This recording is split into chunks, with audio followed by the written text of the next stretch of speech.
Face à la promotion du travail décent prônée par le gouvernement congolais, le 1er mai 2024, certains travailleurs sont plongés dans la précarité. Le cas de la situation des agents de la Société des Postes et de l'Épargne du Congo Sopeco qui réclament depuis plusieurs mois une quarantaine de salaires impayés. Les travailleurs de la Sopeco, ça fait déjà 6 ans, ils ne fêtent pas le 1er mai. Nous revendiquons le paiement de 43 mois d'arriérés. 95% des travailleurs de la Sopeco, ce sont des jeunes. 95%, ce sont des jeunes.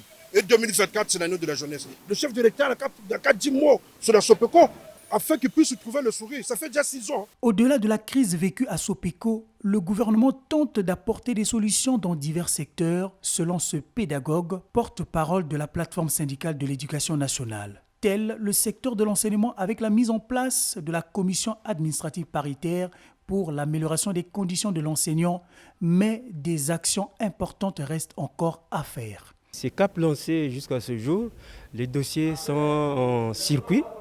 Présentement, sont au niveau de signature ou de visa au contrôle budgétaire, ce qui permet aux enseignants de bénéficier de leurs avancements. Une très bonne évolution pour la bonne condition de l'enseignant. Prendre exactement, sinon copieusement en charge nos collègues prestataires, volontaires, communautaires, qui jusqu'à ce jour se donnent la volonté de pouvoir exercer le métier, mais qui en revanche ne bénéficient pas de ce que nous appelons ou qualifions de la bourse prévue ou promise par le gouvernement. Ces derniers devraient bénéficier de leur bourse régulièrement. La condition de l'enseignant préoccupe aussi la Fédération syndicale des travailleurs de l'enseignement du Congo, FESITREC, qui revendique le statut particulier des agents du secteur de l'éducation.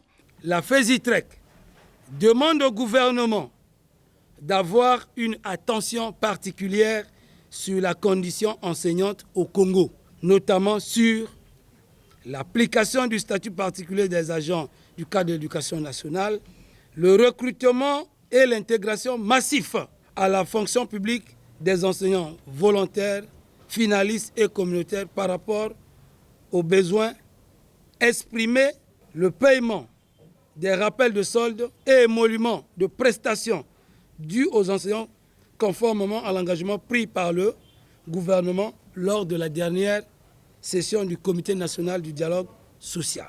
Toutes ces plateformes syndicales favorables au dialogue social attendent de l'exécutif des actions concrètes pouvant garantir le bien-être des travailleurs.